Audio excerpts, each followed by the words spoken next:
Here I have energy battery food rations and chocolate.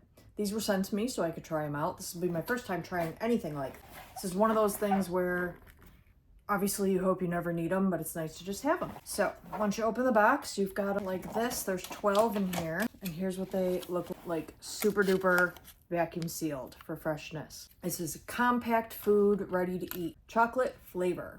So 100 grams contain on average 475 calories, 19.4 grams of fat, 8.2 grams of saturated fat, 67.6 grams of carbs, 20.3 grams of sugar, 7.1 grams of protein, and 0.238 grams of salt.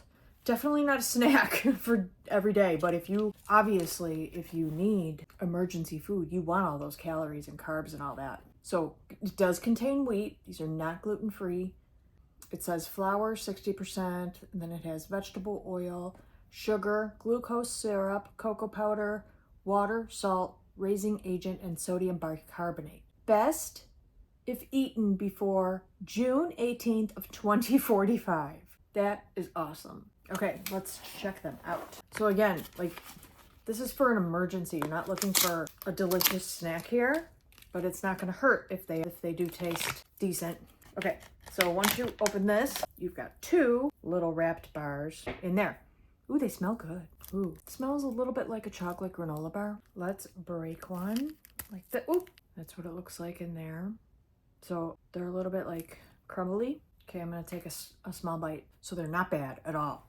Not an overwhelming amount of flavor.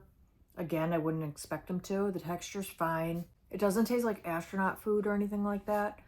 Like, the texture is more, it's less freeze-dried tasting. It tastes like a dried brick of granola bar. So again, not something you're gonna be eating for like a delicious snack, but if you're in a pinch and you actually have an emergency, you're also not gonna have to choke it down. It's actually pretty good. So I'm thrilled to have these. We had a power outage for 4 days and I was like, that's it. It's time to be like more of a prepper. So I wanna have things like this, and especially if they're chocolate and pretty good.